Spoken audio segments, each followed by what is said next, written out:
2020, I made a mistake.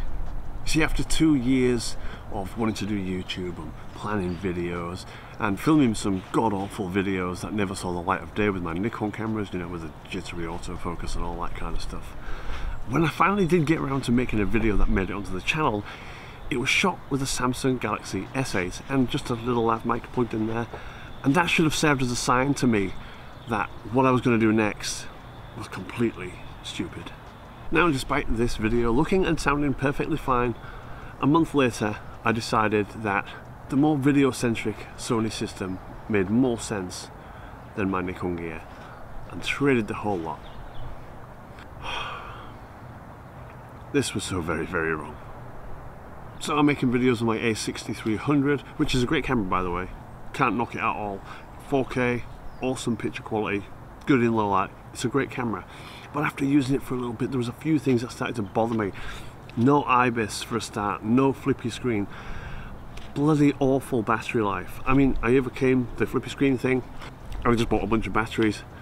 But then the A63 landed in a river. I've told you before, don't ask.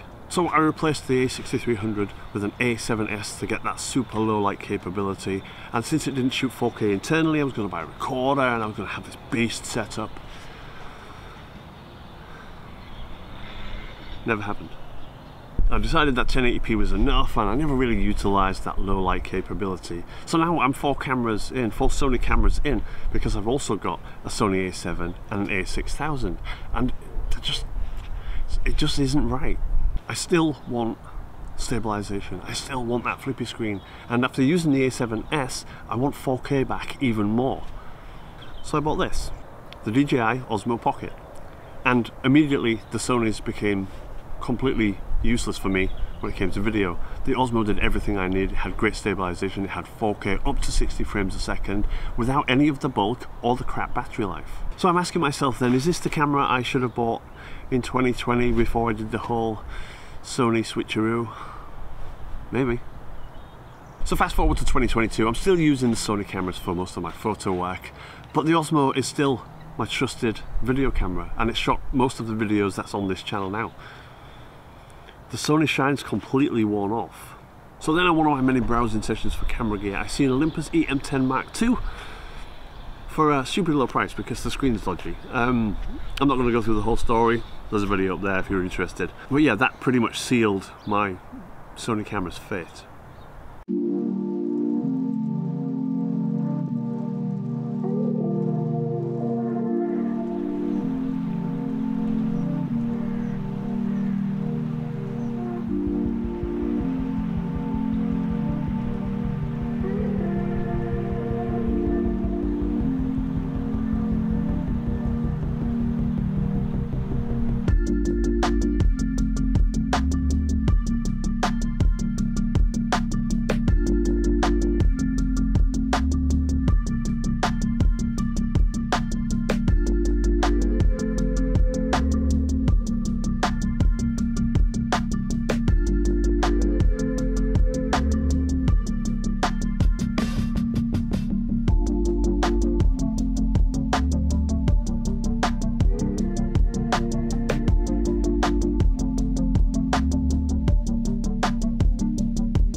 After using the EM1 Mark II for a very short amount of time, it's got some shortcomings.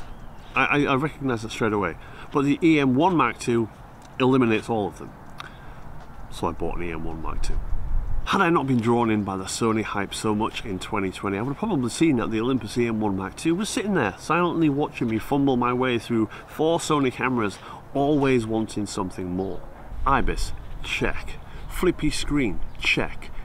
Great image quality, check. 4K video, check. Weather sealing that's not utter garbage, check. Battery life that's not utter garbage, check. And the biggest kicker of all is that the EM1 Mark II is by far cheaper than any Sony camera with equivalent specs. It's just ridiculous how much cheaper it is. Now, I consider myself a relatively intelligent bloke, but I feel like I really dropped the fucking ball with this Sony business. So here it is, the Olympus EM1 Mark II.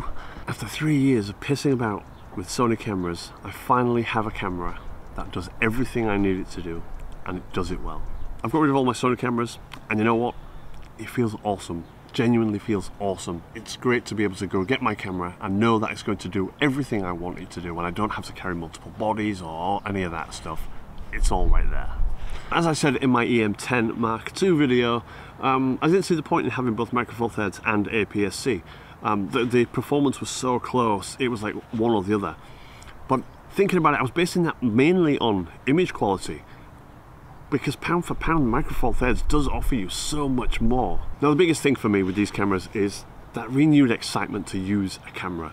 I haven't had this since I had my Nikon D800, which, that one hurts. I should never have got rid of that camera. That was on me, that hurts. Since getting the EM10, the only time I've used another camera for street or for these videos was when the screen completely died on me and I had to wait for the part to come to repair it. So my camera bag now consists of the EM1 Mark II as my A cam, the EM10 Mark II as my backup camera, or sling it in my pocket because I can't be bothered to carry a bag camera. And yeah, that's it. The full frame stuff is on the shelf at home, just waiting for those few instances where it's going to come into play. So there we go, I ditched Sony for Micro Four Thirds. I genuinely couldn't be happier. It's awesome to go to my camera and know that it's going to do everything I want it to do and do it really well. It's awesome.